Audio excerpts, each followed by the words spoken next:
Після хімії я здавав аналіз, і в мене всі показники тестостерону були на нулі.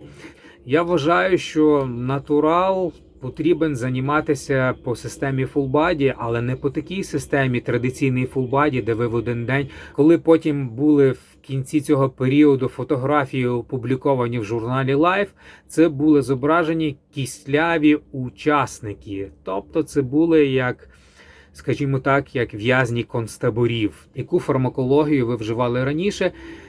Постійно в своїх відео ви наголошуєте, що вже 9 років, уже 10 років не вживаю. Цікаво, що вживали раніше і на протязі якого часу. Привіт! Я персональний тренер Владислав Матейко, і ви на моєму каналі Влад Ідеал Спорт. Друзі, сьогодні чергове відео у форматі «Тренуємося і спілкуємося». Я відповім на запитання та коментарі своїх підписників, тому що часу дуже небагато. Отож, хто ще не знає, мені 53 роки. 10 років, як я не використовую ніякої гормональної фармакології, мій зріст 166 см. Моя ціль – антиейджинг, біохакінг, ну і наразі я займаюся силовим видом спорту, а саме бодібілдинг та силовий фітнес. Донедавна мій пріоритет був ріст мінус 100, тобто 166 см мінус 100, вага 66 кг, що я успішно і робив цілий рік. Цілий рік я тримав оцю вагу 66 кг, 65-66 кг. Ну, наразі в моєму житті сталися зміни, скажімо так, мій роботодавець став держава, тому мені зараз треба бути набагато сильнішим, енергійнішим і мати трохи більшу м'язову масу, скажімо так. Тому в мене була визначена своя калорійність 2500 кілокалорій, завдяки якій я підтримував оцю свою вагу 65-66 кг. Ну, наразі я почав маніпулювати калорійністю, додавати один тиждень 3500, другий 3000 калорій, третій тиждень 2500 і так по колу. Ну і між ними десь там завантажувальний читміл в районі 7500 кілокалорій. Але наразі це трошки не так, що сталося. Ну, скажімо так, мені довелося працювати на свіжому повітрі досить інтенсивно, фізично досить інтенсивно. І я протупив, зняв верхній одяг, мені було дуже жарко. Я інтенсивно фізично працював, але там були такі моменти, що потрібно було ставати на 3-4-5 хвилин, і я ще сильніше, так би мовити, протупив, замість того, щоб вдівати в ці моменти назад верхній одяг, я так і стояв в одному легенькому свитерку. Ну і що після цього сталося? Після цього сталося те, що на наступний день мене трохи боліла голова, ну таке не дуже почуття було, ну я думав, що таке всяке буває, день на день не припадає, а ще на наступний день сталося набагато гірше, я набагато гірше став почуватися, дуже погано спав, вранці величезна температура, я прийшов на роботу державну, так би мовити, мені там поміряли температуру, зробили відразу рентген, ну і в зв'язку з тим, що держава слідкує за здоров'ям своїх, так би мовити, підопічних, мене відразу відправили в інфекційну лікарню, де я пролежав майже тиждень, де мені кололи антибіотики. І зараз наразі мене відпустили додому, я прийшов, маю декілька годин свобідного часу і наразі вирішив відповісти на запитання своїх підписників та глядачів. Так, отож, навіть лежачи в лікарні, я взяв з собою кухонну вагу, і дружина мені приносила продукти харчування з дому. І я собі там все відважував і сам готував. Ну, дякувати Богу, там була мікрохвильова пічка, електричний чайник, холодильник, і тому я зміг собі також бути в межах своїх калорій. Ну, наразі, поки я там лежав, моя калорійність була 2500 кілокалорій. Також я ходив багато пішки навколо лікарні колами, находжував в день до 15 тисяч кроків. І в цій калорійності 2500 кілокалорій я собі на кожен день був трошки час більше вільний, я собі складав на кожен день нове меню. Ну, в основному, що це було? Це були різноманітні крупи, різноманітні овочі, кисломолочний сир, кисломолочний кефір, якісь йогуртики, якийсь легенький десертик я собі включав, або печивко, або цукерочку, або зефірчик. Ну і плюс солоденький протеїн я собі включив. Ну, все-таки, треба покайфувати, раз таке вже є. Солоденький протеїн, також такий протеїн без смаку, щоб добити білкову складову в своїй калорійності. Це був і сироватковий протеїн без смаку, і яєчний протеїн без смаку. І я собі втримував, як завжди, 30% білка у цій своїй калорійності 2500 кілокалорій. Друзі, глоточок кави. Кава супер, друзі, дуже люблю каву. Так, води я випивав 3-4 літри в день, сіль та підсолені продукти я не вживав. Ну і харчувався, як завжди, один раз в день, пізно перед сном відразу лягав спати. Всі там дуже дивувалися, всі санітари, всі медсестри. Всі дуже дивувалися, що я там так їм один раз в день перед сном, і як я так в мене виходить. Але, друзі, я їм про все розповідав, і вони більш-менш так входили в ситуацію, розуміли, чому я так роблю. Так, рухаємося далі. Так, отже, коротко все, що сталося в моєму житті. Зараз я, звичайно, собі трошки додам калорій, тому що мені треба бути більш енергійним, більш наповненим енергією, мати трохи більше сил. І зараз я знову повернусь на цю схему. 3500, 32500 і між ними десь завантажений читміл на 7500 кілокалорій. Ну, звичайно ж, всюди буде 30% білка. Отож, друзі, Так, така цікава, коротенька інформація, буде тільки небагато її сьогодні. Щоб ви знали, спожита їжа проходить через кишечник орієнтовно 6-8 годин. Тому організму потрібен час, щоб взяти максимальну кількість поживних речовин з цієї їжі, поки вона буде проходити оці 6-8 годин через ваш кишечник. Отож, відповідаю на запитання своїх підписників. Олегко 1977 написав мені: дякую, гарне відео. Щодо випадів і болгарських випадів, то різниці великої, на мою думку, немає. М'язи-стабілізатори в болгарських випадах чи присіданнях навіть включені більше. Хоча для серця звичайні випади – це краща руханка. Ну що ж, пане Олегко, дякую за оцінку та коментар. Щодо випадів, то я можу прокоментувати це так. Я не погоджуюся, тому що, скажімо так, випади, коли ви рухаєте ногою, не просто вона десь там зафіксована ззаді на підвищенні, і ви робите такі болгарські випади чи присідання, а коли ви робите крок назад, крок вперед, або коли ви просто робите крок один вперед, потім крок другий вперед і так далі. Тут, мені здається, набагато більше працює різноманітних м'язів-стабілізаторів, особливо, якщо ви це робите не з гантелями, тому що з гантелями набагато простіше це робити, коли ви тримаєте дві гантельки так попри тіло, а коли ви тримаєте, до прикладу, штангу чи гриф на спині. Тут уже в цьому випадку набагато більше працює різноманітних м'язів-стабілізаторів, і їх ще навіть більше працює, коли ви робите не просто крок вперед, потім крок другий вперед, крок третій вперед і так далі, а коли ви робите їх на місці, тобто крок вперед чи крок назад і повертаєтесь в попереднє положення, знову крок вперед, крок назад і повертаєтесь в попереднє положення. Тоді вам потрібно включити надзвичайно величезну кількість різноманітних м'язів-стабілізаторів, щоб збалансувати своє тіло. Ну, нагадаю, при умові, що ви тримаєте ззаді за головою гриф або штангу. Тоді набагато більше працює різноманітних м'язів, чим коли ви просто робите якісь там болгарські випади чи присідання з зафіксованою вагою ззаді десь там на підвищенні. Моя думка така, але дякую, пане Олегко, і за вашу думку. Тому пишіть ще щось, коментуйте, буду відповідати далі. Так, наступне запитання. Ден Рос E4L. Такий цікавий нік. Лукавить той, хто має ціль довголіття і розглядає сахар, ну, себто він написав сахар, ну, цукор, як нормальний складник, який нібито ніяк не пришкоджує, що це значить, не знаю, не пришвидшує, може, чи не шкодить не пришвидшує старіння організму.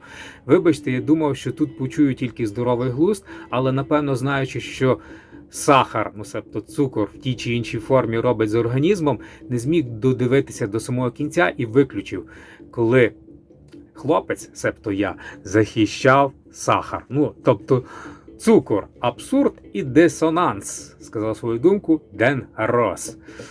Ну, пане Ден Рос, дякую за коментар. Скажу вам так, що ви в полоні міфів. щоб ви знали, люба їжа, любі вуглеводи, які ви їсте, і не тільки вуглеводи, не можуть, а саме вони і перетворюються в цукор. Ну, що мається на увазі цукор? Цукор – це мається на увазі в глюкозу, тому що глюкоза – це саме основне і легкодоступне джерело енергії для організму. Навіть якщо ви будете їсти гречку чи будь-яку суперкорисну крупу, ця крупа все одно буде розщеплена ферментами до глюкози, до простих вуглеводів. І тому не треба дуже хейтити цукор. Єдине, що можу сказати, друже Денрос, я ж не пропоную вам їсти один тільки цукор, чи взагалі будь-кому їсти один тільки цукор. Ну це дійсно якась нісенітниця. Цукор можна собі, якщо ви любите солоденьке, без питань можете собі включити свою калорійність. Я це дуже часто роблю і в повсякденній калорійності, і на читміл собі включаю, і цукор, і різноманітні солодкі смаколики, і не бачу нічого в цьому поганого. Ну, основне бути в межах своєї калорійності, контролювати калорії, зважувати їжу, білки, жири, вуглеводи.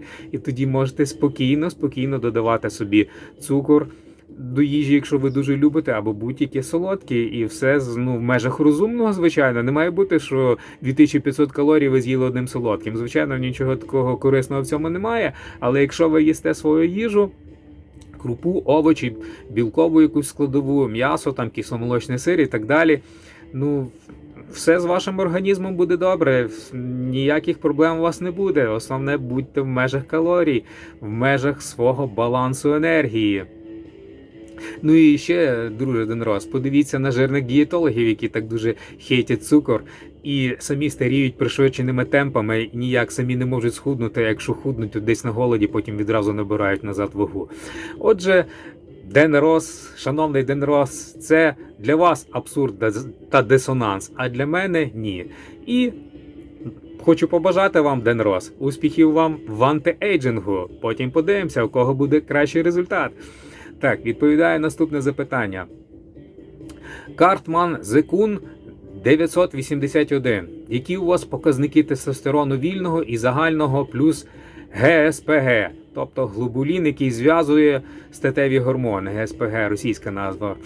Так, по-українськи це так. Глобулін, який зв'язує статеві гормони. Так, ну, Картман Зекун. Після хімії я здавав аналіз, і в мене всі показники тестостерону були на нулі. Взагалі, шановний Картман Зекун, мене не цікавлять, які в мене там аналізи, тому що ці аналізи, я вже неодноразово про це говорив, ви будете здавати в різний час, і вони завжди будуть мати різні показники, ці аналізи на тестостерон, в тому числі і на цей глобулін, який зв'язує статеві гормони. Мене це абсолютно не цікавить. Мене цікавить зовнішній вигляд, відчуття сили, відчуття енергії, хотіння жити, а також цікавить ранкова ерекція. Наразі вона є, тому я вважаю, що з рівнем тестостерону в мене все добре. А який там в мене лабораторний аналіз, мене це абсолютно не цікавить. Так, рухаємося далі. Наступне запитання.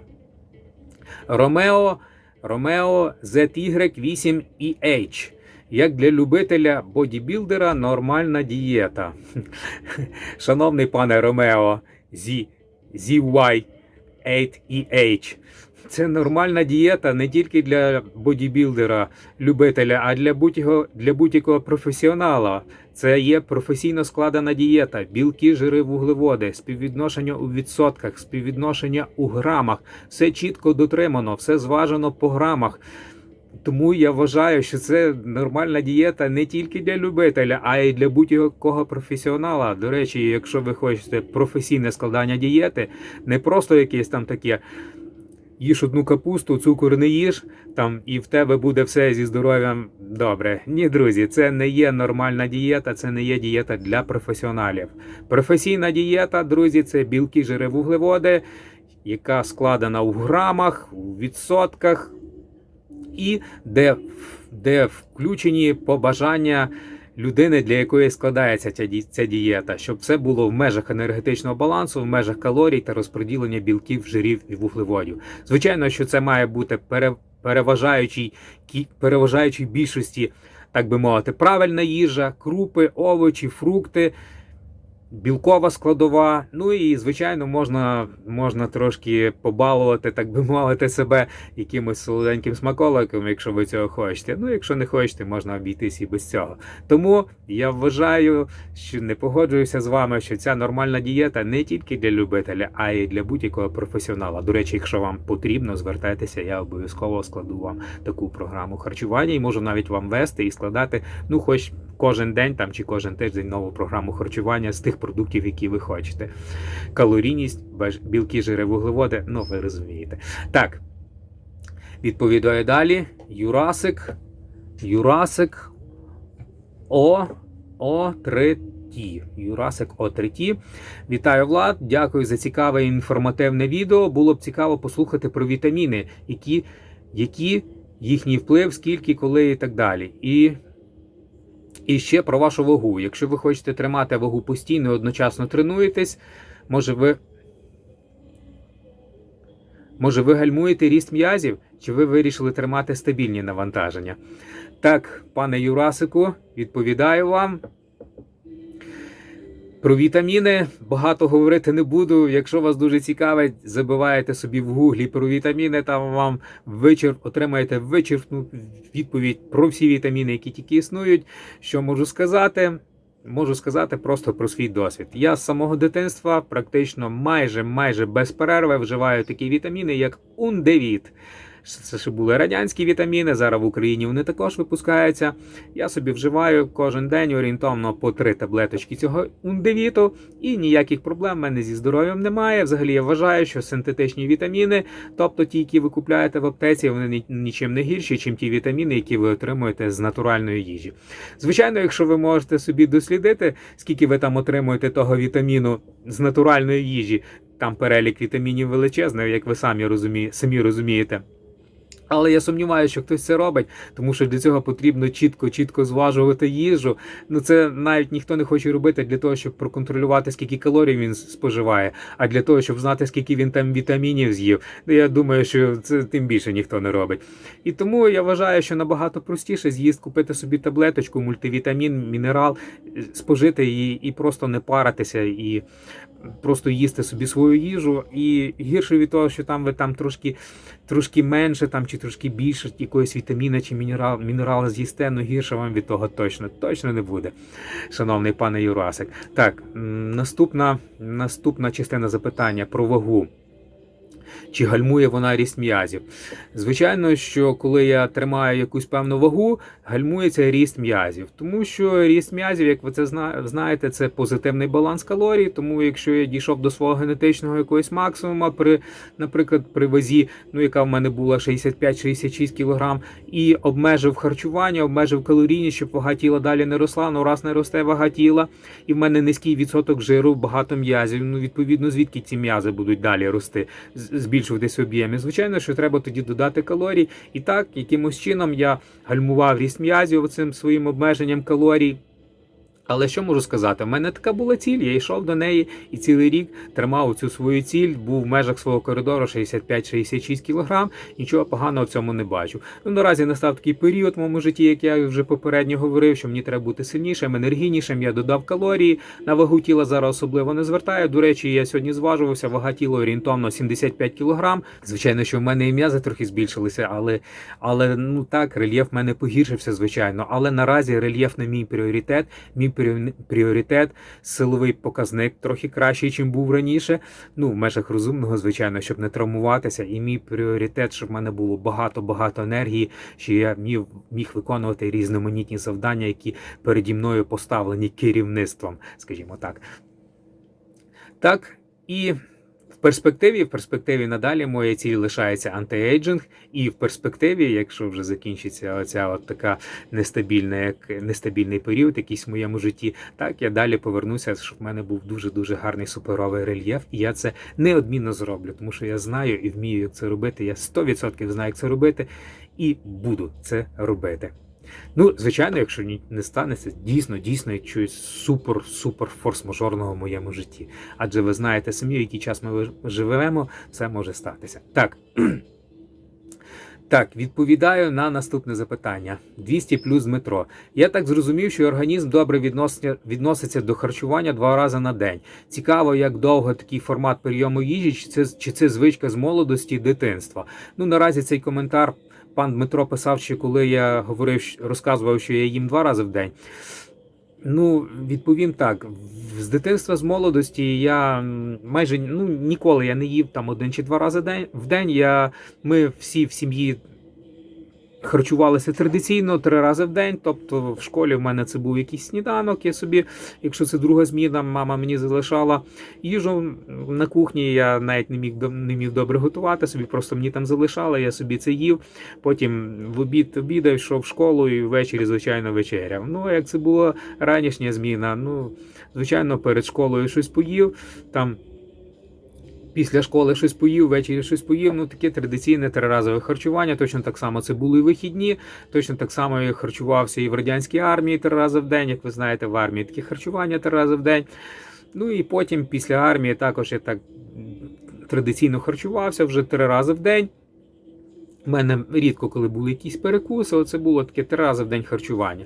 І потім, як я вже почав займатися бодібілдингом, силовим видом спорту, в мене був такий період, що я їв і 5 разів в день, і 6 разів в день, особливо, якщо це була велика калорійність якась. Але, друзі, це не має особливого значення. Основне значення має, скільки ви калорій з'їли, а скільки ви там разів їсте в день, не має значення. Потім я перейшов на 2 рази в день. Цілком нормально почувався, 1 раз їв в обід, 2 раз ввечері. Ну і вже от десь від липня 2024 року я перейшов на харчування 1 раз в день, пізно ввечері перед сном, нормально почуваюся і все в мене добре, все окей зі здоров'ям, зі сном, ніяких проблем немає. І що можу ще сказати, що коли в мене великий читміл на 7500 кілокалорій, звичайно, що я не їм це все за 1 раз, тому що це надзвичайно важко, адже нагадаю вам, що ніяких ферментів я не використовую. Я собі ділю на 2 рази, тобто десь там 3-4 тисячі кожен прийом їжі. 3-4 тисячі кілокалорій кожен прийом їжі. Так, все, відповідаю на наступне запитання, бо часу небагато, можна було ще щось говорити, але відповідаю далі. Arch 8724. Що можете сказати про сухе молоко в бодібілдингу? Одні говорять, що це шкідливо, та як там забагато жирів, інші говорять, що в 90-х роках тільки і пили сухе молоко. Яка ваша думка, шкідливо це чи ні?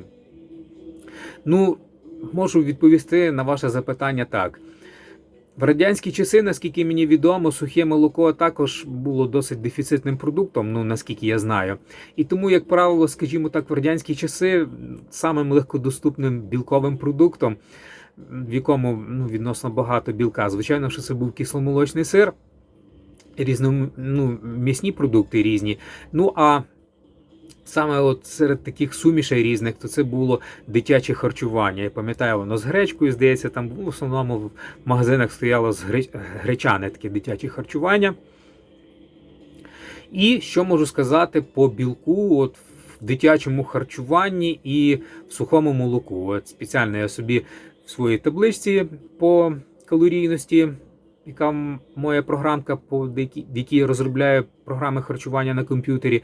Що можу сказати? От дивіться. Суміш суха, молочна, малютка, скажімо так, дитяче харчування. Так? Вуглеводи 58 грам, білки 17 грам, жири 16 грам. Тобто, як ви бачите, білка не є так аж дуже, щоб багато.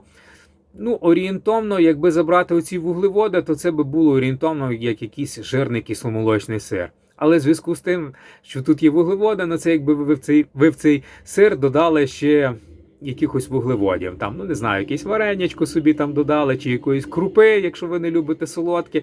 І фактично це виходить такий своєрідний гейнер, це не є суто білковий продукт. Якщо взяти, до прикладу, сухе молоко, от в мене була пачка сухого молока, я вже не пам'ятаю, хто виробник, я собі не записав, хто виробник, просто написав сухе молоко. І там вуглеводів вже менше, там 37 грам вуглеводів, 26 грам білка, зверніть увагу, в сухому молоці, це в цьому, що в мене було, там 26 грам білка, тобто суттєво більше, ніж в дитячому харчуванні. Знову ж таки, це досить багато, це навіть більше, ніж в курячому філе. І До речі, от в сухому молоці досить багато, можливо, то, що залежить яка жирність, але це сухе молоко, що в мене було, там було 25 грам жиру. Тобто, фактично, це також виходить такий своєрідний гейнер, але де вже трошки більша білкова складова, чим в дитячому харчуванні. Ну, щоб ви, наприклад, порівняли, до прикладу, хочу вам сказати, якщо взяти сироватковий протеїн, то тут, наприклад, не ізолят якийсь, а такий от традиційний концентрат сироваткового білка, то тут, наприклад, от польський виробник Milky Land Островія, 9 грам вуглеводів, 78 грам білка, зверніть увагу, наскільки більше. Там в дитячому харчуванні 17 грам білка, у сухому молоці 26, а в цьому от концентраті сироваткового білка 78 грам білка на 100 грам і 7 грам жиру.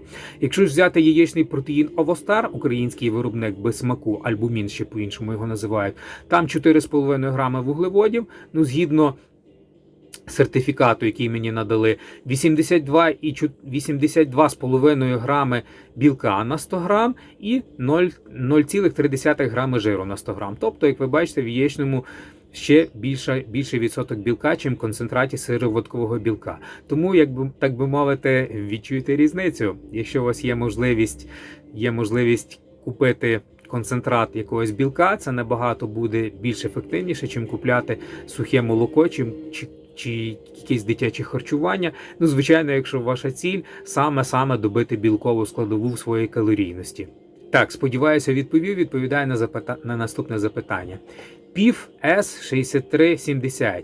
Я розумію, що хотілося би вірити в те, що ви усердно займалися всі ці 53 роки, але те, як за вашими плечима вживання анаболічних стероїдів, андрогенно-анаболічних стероїдів, це все, мається на увазі моє досягнення, ділить пополам. А навіщо взагалі показувати якусь нісенітницю? Краще покажіть, як базу правильно робити, прогресія, періодизація, який хейт тут просто здоровий розсудок. Глузд, хотів сказати, певно, пан PIF S. Це він залишив такий коментар під моїм відео про STF3, де я робив такий жим з голови в машині Сміта. І він залишив такий коментар. Далі він пише, що одна маячня для хіміків, тобто про цю мою систему STF3. Для натурала єдина дієва методика – це база з подальшим нарощуванням ваги на штанзі, а не розтягування фасцій. Зразу видно компетенцію тренера. Відповідаю пану PIF S. Пан PIF, шановний пан PIF S, я вважаю, що жим за голови в машині Сміта – це також база. До речі, так само вважає і Майкл Хермін, дуже часто робить цей жим із-за голови сидячи, і в машині Сміта в тому числі. Чи, шановний пан PIF S, для тебе база – це тільки пауерліфтерська трійка, там станова, присід і жим? Я вважаю, що ні. Це пауерліфтинг, а бодібілдинг, там не тільки мають бути ці 3 базові вправи, хоча їх також необхідно робити, особливо якщо ви натуральний атлет. І невже ти вважаєш, що при такій техніці, як я показував в цьому відео, при моїй вазі тіла 70 кг, а навантаження було 65 кг, де я опускав саме в самий низ за голову і потім витискав вверх ще з маленьким відпочинком, невже ти вважаєш, що це такий маленький результат, то невже STF3 тут взагалі ні до чого, адже я по цій системі вже давно працюю і займаюся, так? STF3 це не просто розтягування фасцій, це силове розтягування фасцій, де досить велика вага і відносно малий відпочинок. Це навіть, я би сказав, що це швидше відноситься не до якогось розтягування фасцій. Так, це силове розтягування фасцій. Це швидше, я би сказав, є така система ближче метод такий відпочинок-пауза. Так, це не пампінг, це силовий режим, малоповторний силовий режим з маленьким відпочинком. І це ближче до системи відпочинок-пауза, чим до такої традиційної хіміковської системи STF7 Хені Рембота, де ви знаєте, всі ці синтолові атлети хімічні, вони всі роблять оце STF7 перед змаганнями, щоб гарно розігнати, як правило, напампувати, розігнати собі синтол по м'язах. І що я десь говорив, що не треба робити базу натуральному атлету? Звичайно, що треба робити базу натуральному атлету. База для натурального атлета – це все, де задіяна максимальна кількість м'язів. І я вважаю, що так, але треба різноманітнити, тому що завжди працювати в одному силовому режимі, рано чи пізно вам це надоїсть, треба трошки щось змінити, інколи додати трошки більше повторів, інколи навпаки трошки менше повторів зробити, інколи забрати вагу, інколи додати вагу. Одним словом, так, щоб нервова система трошки відпочила. І так, моя компетенція – це моє тіло і здоров'я в 53 роки. Будете мати стільки ж, пан Пів, порівняємо. Так. Що можу ще сказати про те, як показати, як правильно робити? Те, як я робив цю вправу, тут СТФ-3, жим за голови в машині Сміта, я вважаю, що це технічно правильно робив. Це технічно правильний базовий рух. І так, як я роблю, це і є технічно правильно, на мою думку. Якщо у вас інша думка, будь ласка, я не проти. Знімайте відео на своєму YouTube-каналі, я залюбки перегляну, поставлю вам там лайк та напишу якийсь позитивний коментар. Щодо того, що ділити мої досягнення після стероїдів на 2 рази. Ну, можу порекомендувати, сказати вам таке, пан Фіс, пан Пів-Іс. Якщо ви...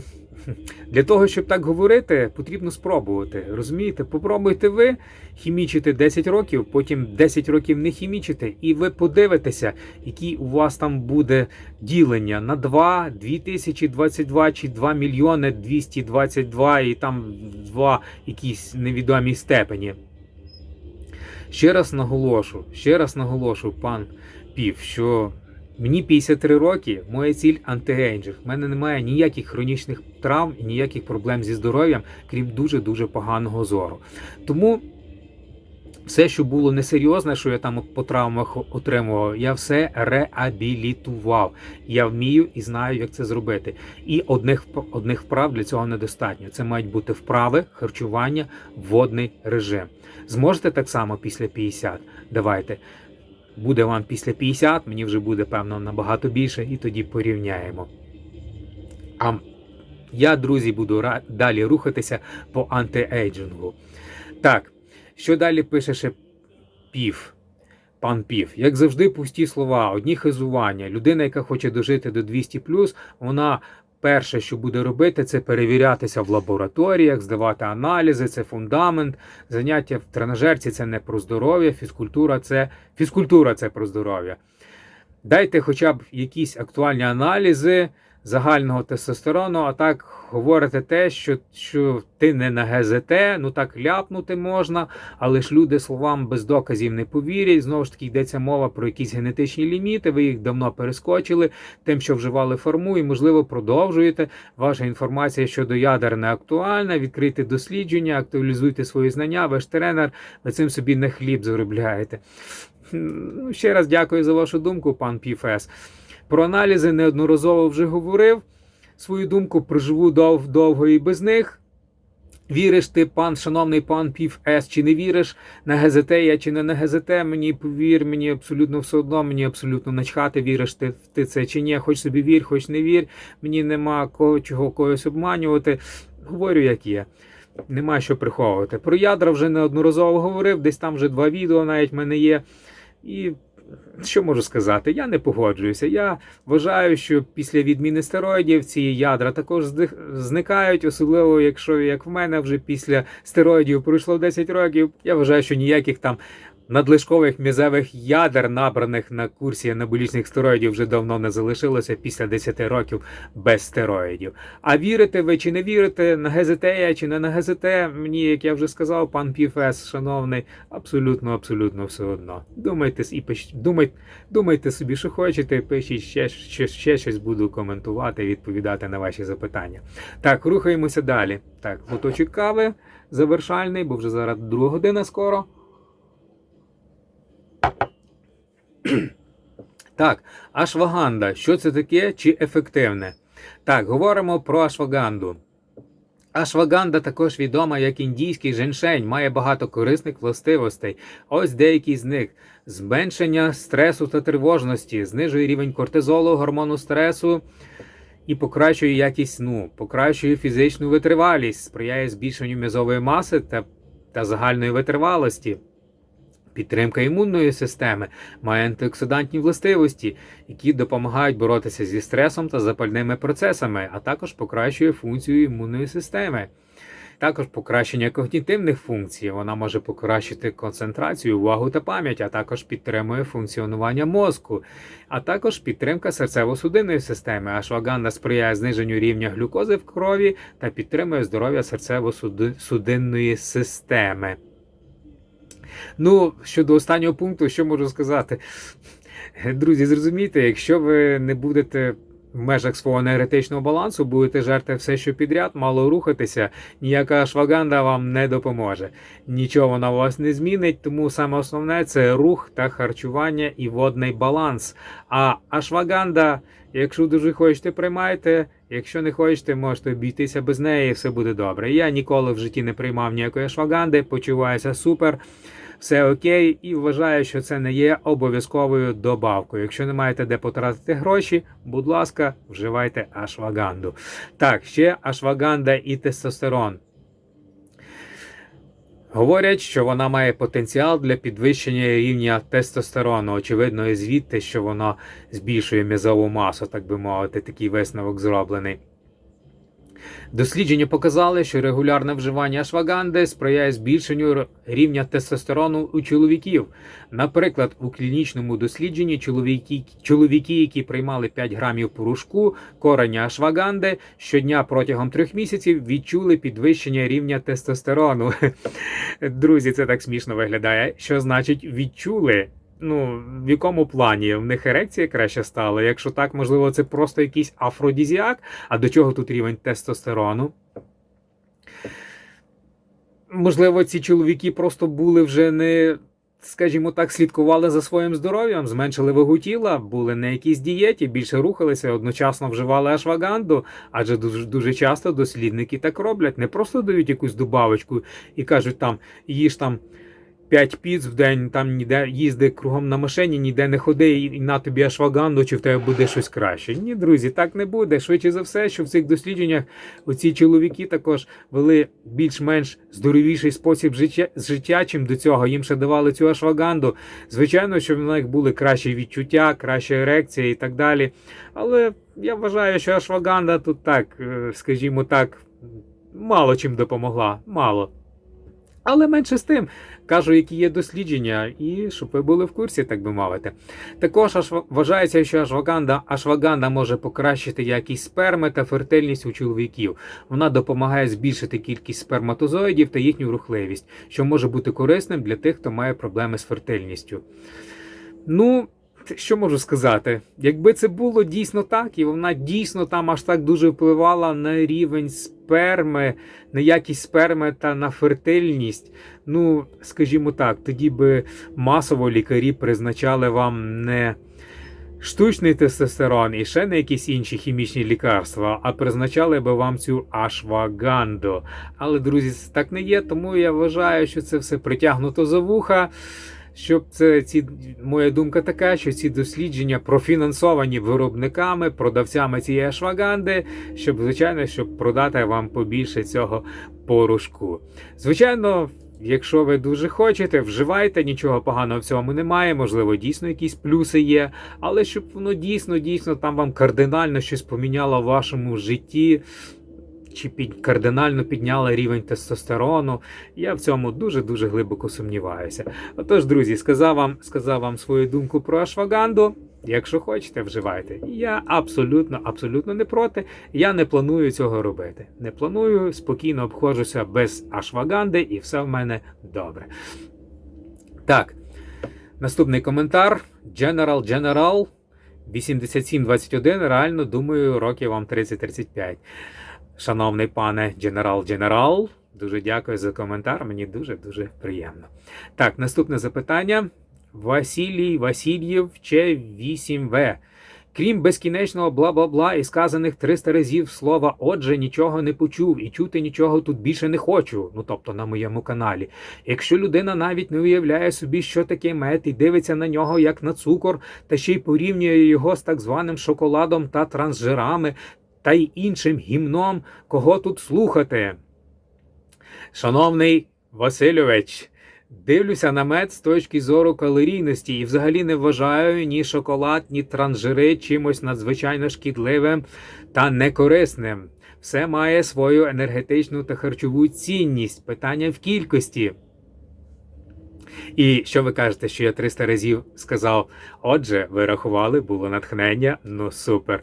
Супер. Я за таких уважних глядачів, які так уважно дивляться мої і слухають мої розмовні відео. Дякую, буду знати. 300 разів, кажете, сказав? А ну порахуйте, що в цьому відео, скільки разів я сказав слово «отже».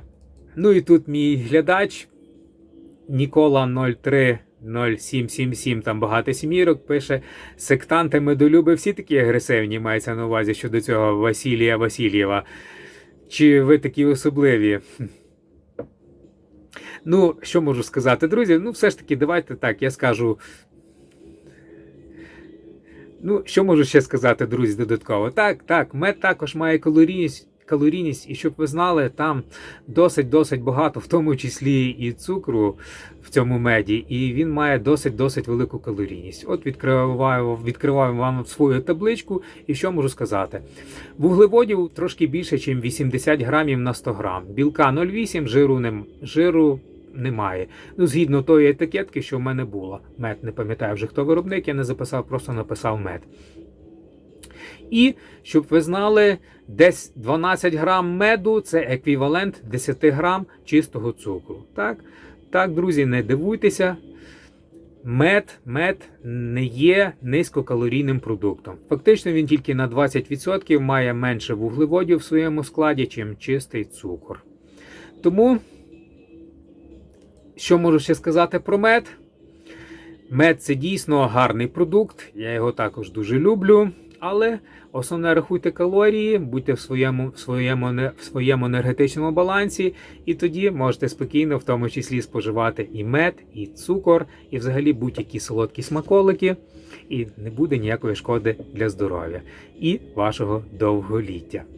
Так, все, відповів про мед, відповідаю далі. Назар L6D. Завжди чекаємо розмовних відео від розумної людини. Пане Назаре, дуже дякую, дуже приємно. Так, Богдан 6501. Цікаво та пізнавально. Чи можна замінити солодкі на фрукти? Дякую за відповідь. Так, пане Богдане, звичайно, що можна, але калорії все рівно потрібно рахувати. Отож, відкриваю далі свою табличку по калоріях. І що можу сказати? От, до прикладу, беремо такий сухофрукт, як чорнослив. Так? Чорнослив. Орієнтовно 60 грам вуглеводів на 100 грам, майже 2,5 грами білка і майже 1 грам жиру. І якщо ви хочете замінити, до прикладу, цукор на чорнослив, то, наприклад, щоб замінити 10 грам цукру, вам потрібно 17 грам чорносливу, і у вас тоді буде приблизно однакова калорійність в районі 40 кілокалорій.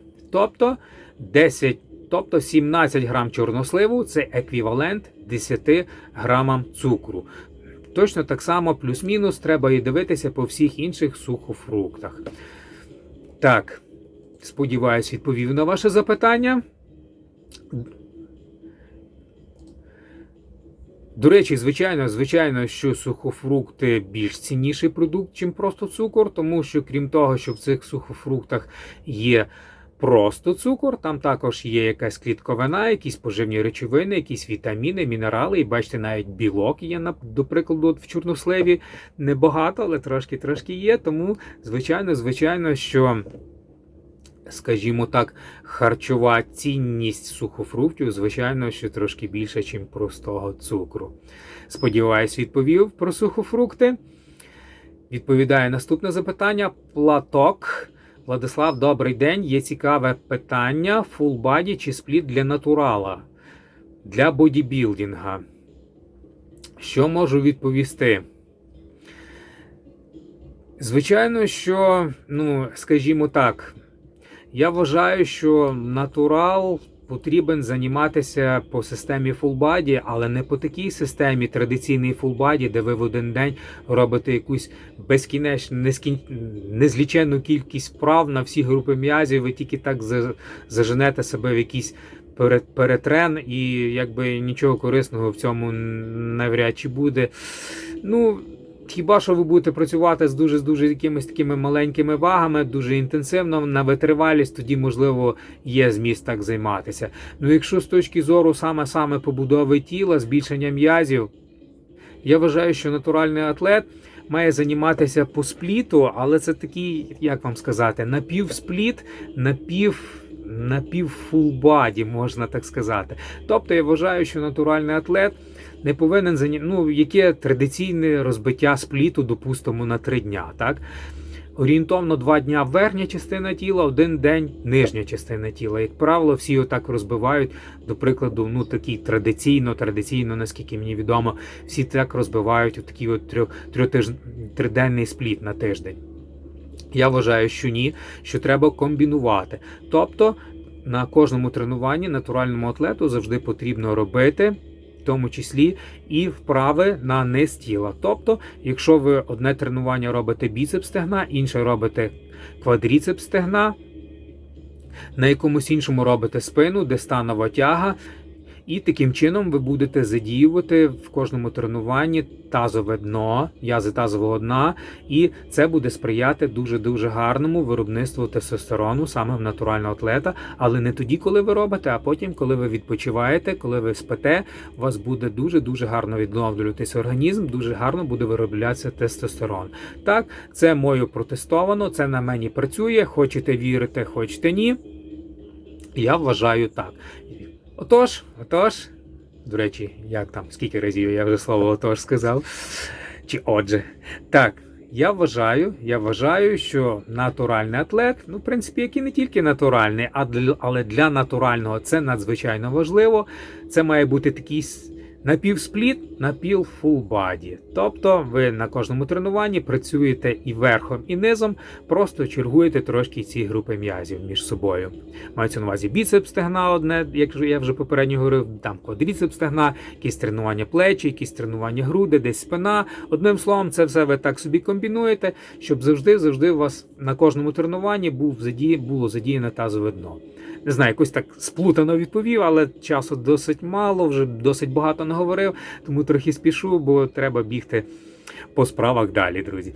Так, відповідаю наступне запитання про харчування. Тарас Придиба, 69-58. Для мене інтервалка це дич, навіть 2 рази в день важко саме не переїдати.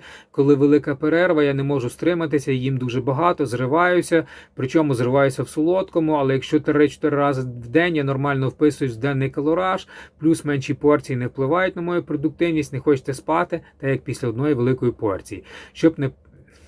Що можу сказати? Так я для того і їм перед сном.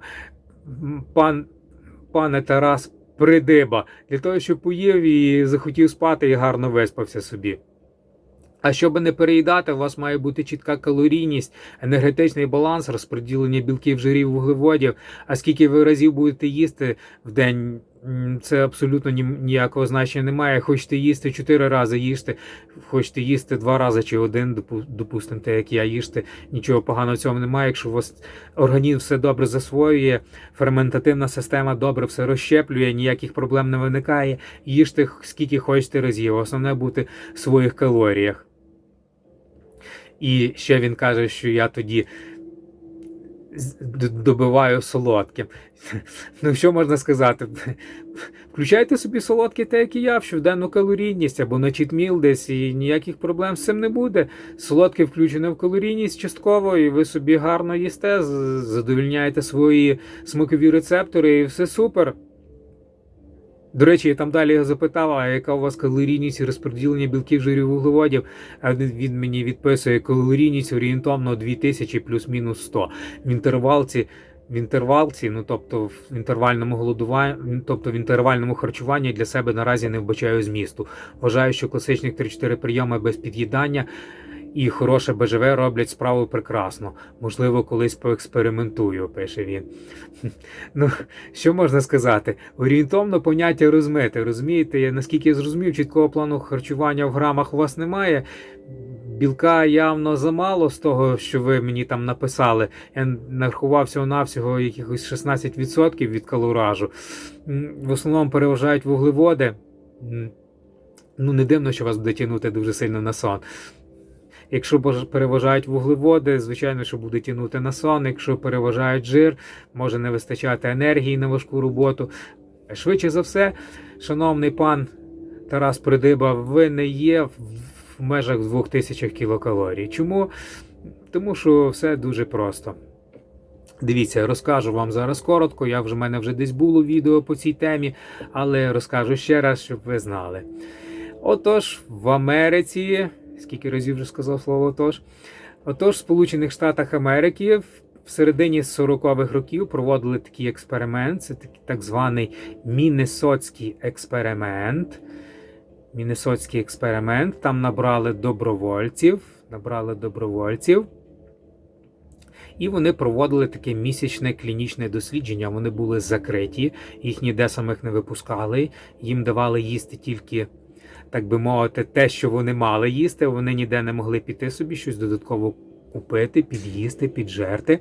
І у них був перший період, калорійність 3200 кілокалорій, це був такий вхідний період контрольний, 12 тижнів, а потім їм на 24 тижні зробили такий період напівголодування чи голодування, тобто в 2 рази обмежили калорійність. І калорійність становила 1560 кілокалорій.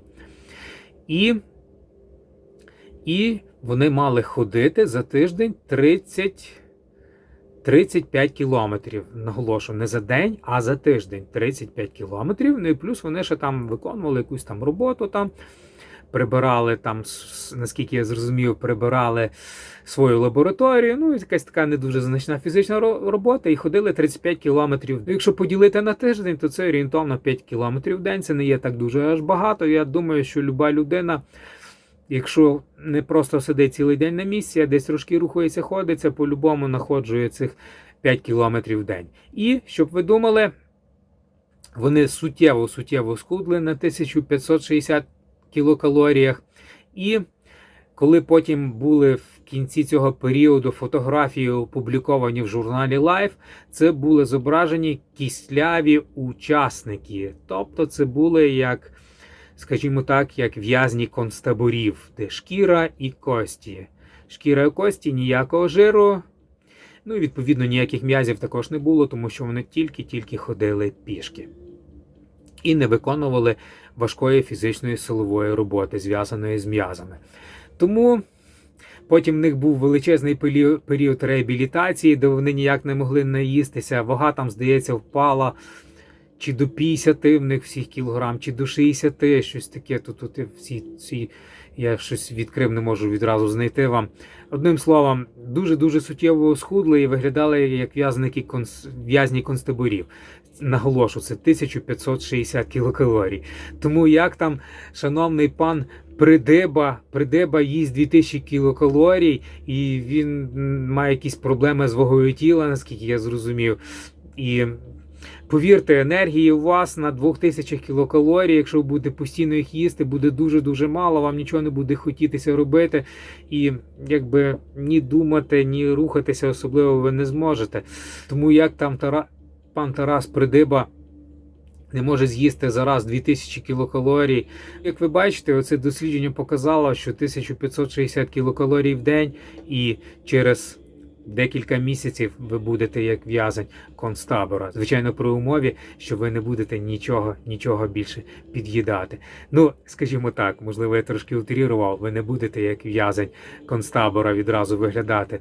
Але те, що ви схуднете, суттєво схуднете, це 100%. Так, відповідаю наступне запитання. Сергій Поповіченко.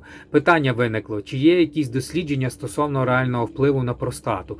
Можна ж достатньо точно визначити, провівши обстеження багатьох тих, хто займається, і ледерів, які були з простатою в кожній групі. Наскільки мені відомо, такі дослідження проводилися, не знаю, чи там їх опитували, чи ні, але що можу сказати, я читав, колись були такі дослідження, що Дійсно, різноманітні вправи, де задіяне тазове дно, дуже-дуже гарно сприяють роботі простату, роботі виробництву тестостерона, і такі дослідження десь були. У мене зараз немає часу це займатися пошуками. Десь я таки читав, десь таки було. Так, і я дійсно, це перевірено моїм досвідом, вважаю, що всі вправи, де задіяні тазове дно, дуже гарно впливають на роботу простати, а відповідно гарна робота простати, гарний рівень тестостерону. Моя думка така. Так. Пан Богдан мені написав, цікава ваша думка стосовно кави та кофеїну. Розкажіть, будь ласка, в якомусь з наступних розмовних відео. Пан Богдан, в мене є величезне відео про каву та кофеїн. Я десь залишу в описі до цього відео, переглянете, та я все детально розкажу про каву та кофеїн. Що можу сказати, от бачите, я вже випив сьогодні свою дозу 100 мл в день. Я дуже люблю каву, дуже мені подобається смак кави. Кофеїн, звичайно, також бодрить. Я досить часто його вживаю, не бачу нічого в цьому поганого і вважаю, що кава є дуже корисним продуктом і сприяє в тому числі довголіттю. Отож, про каву багато говорити не буду. Якщо вас цікавить, в описі буде посилання на величезне моє відео про каву. Так. Олександр Степаненко. Добрий день. Скажіть, будь ласка, яку фармакологію ви вживали раніше? Постійно в своїх відео ви наголошуєте, що вже 10 років не вживаю. Цікаво, що вживали раніше і на протязі якого часу. Я вживав фармакологію від 2003 до 2014 року. Тобто майже 11 років. І після цього від 2014, зараз 2025, вже скоро буде 11 років також, як я не вживаю абсолютно ніякої гормональної фармакології. Правда, там, шановне панство, мені не вірить, але повірте, мені абсолютно все одно, вірять вони чи ні. Якби я вживав гормональну фармакологію, в мене би була вага тіла кілограм на 10-15 більше, фактично майже при тій самій якості. А вживав я різноманітні препарати, не дуже хочу їх тут робити перелік, скажімо так, бо YouTube не дуже адекватно відноситься до цього, він вважає, що це я пропагандую це. Друзі, я не пропагандую ніякі анаболічні стероїди, я вважаю, що вони не потрібні, що це є лікарства, що їх потрібно тільки вживати по рекомендації лікаря в якомусь дуже, скажімо так, поважному віці. Ну, або якщо ви виступаючий спортсмен і на ваших змаганнях немає допінг-контролю, можете собі з цим експериментувати. У всіх інших випадках не вживайте ніякої гормональної фармакології, тому що те, що ви будете вживати, буде потім назад відкат, ви все одно назад відкотите, і все одно навіть може бути ще більший спад, чим був до того. А про якісь там м'язові ядра, які там залишаються, я вважаю, що це міф і нісенітниця. В мене вже є 2 відео про ці м'язові ядра, я, напевно, також залишу посилання в описі, когось цікавить, подивіться. Я там багато говорю про ці всі дослідження на мишках, про їхні м'язові ядра. Послухайте, не буду вже повторяти, постійно мусолити одну і ту ж саму тему. Так, наступне запитання. Віктор Гонка. Дякую, було цікаво, але 4-5 літрів води, перепрошую, скільки разів ви ходите до вбиральні. Дякую за оцінку, пане Віктор Гонка, що вам було цікаво. Скажімо так, скільки разів ходжу до вбиральні, я не рахую. Я рахую тільки скільки літрів води я випив. Я випиваю зараз, раніше влітку я пив 4-5 літрів води, зараз в холодну пору року п'ю трошки менше, 3-4 літри води. Рахую тільки літри, походи до вбиральні не рахую. Вночі можу вставати 1-2, якщо вип'ю дуже багато води перед сном, можу і 3 рази встати. А так майже завжди 1 раз вночі, інколи можу вночі 2 рази встати в туалет сходити. А коли, до речі, в мене читміл, де є солені продукти, то, як правило, взагалі навіть ні разу не встаю, тому що сіль тримає воду в організмі і в туалет не хочеться. Навіть якщо вип'ю там трохи води перед сном собі. І, що можу сказати, ніяких проблем в мене немає. Ніякого дискомфорту немає. Вночі встав, сходив в туалет, відразу заснув, можна сказати, як сомнамбула, напівзомбі. Такий пішов, сходив в туалет, далі заснув. І ще раз скажу, скільки разів ходжу до вбиральні, не рахую. Вважаю, нічого поганого в цьому немає, гарно працюють нирки, вимиваються всі шкідливі речовини, всі продукти розпаду. Ніяких проблем зі здоров'ям немає, рідка кров, легко працювати серцю. Одні позитивні плюси бачу від того, що я п'ю таку велику кількість. Ну як велику? Я вважаю, що це не велика, що це норма.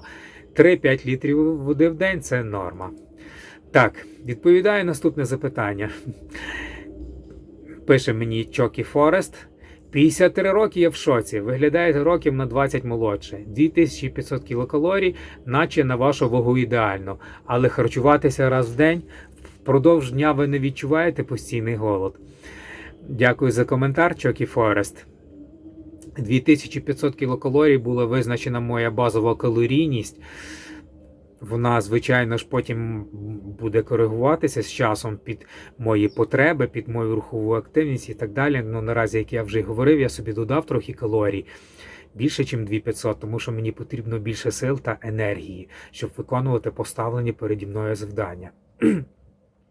Щодо того, що я їм раз в день, так, я поїв раз в день, гарно заснув, і я з'їв всі свої калорії, що 2500, що 3000, що 3500 кілокалорій. Я спокійно можу з'їсти це все за один раз перед сном, гарно заснути. І потім на наступний день ніякого голоду я не відчуваю, особливо як я їм 3500 кілокалорій. Який голод? Я в межах свого енергетичного балансу, трошки плюс, трошки мінус. Ніякого постійного голоду я не відчуваю. Трошки в мене більше енергії, навпаки, з'являється ближче до вечора, де організм, напевно, відчуває, що все ж таки енергетичні запаси трошки закінчуються, енергетичний ресурс потрохи втрачається, і він заставляє мене бути більш рухливим в пошуках їжі. Тому, якщо ви будете їсти, скажімо так, раз в день перед сном, ви навпаки будете в день трошки вранці менше енергії мати. Ну як менше? Ну не настільки менше, щоб ви там не могли силову роботу робити. Ви зможете її робити, звичайно. Але ближче до вечора ви будете ставати більш енергійнішим, більш рухливішим. І потім ви гарно собі поїсте раз в день і гарно заснете. Так, ще раз скажу, Чокі Форест, ніякого голоду не відчуваю, комфортно їсти один раз в день, комфортно пити 3-5 літрів в день. Мені так дуже подобається. Нікому не говорю, що вам потрібно наслідувати мій приклад. Якщо дуже хочете, проконсультуйтесь, звичайно, перед цим своїм лікарем. Ну, а я роблю це так сам, не консультуючись ні з якими лікарями, і комфортно, гарно почуваюсь. Чудова якість тіла, моя ціль антиейджинг, біохакінг. І, звичайно, що моє кохання – це бодібілдинг та силовий фітнес. Отож, друзі, все. До речі, скільки там разів я сказав «отож» або «отже». Так, на цьому буду завершувати. Був радий з вами спілкуватися. І пишіть якийсь коментар, ставте вподобайк, підписуйтесь на канал і до зустрічі в нових відео. І пам'ятайте, друзі, ніякого старіння. Ви зможете так само. До зустрічі!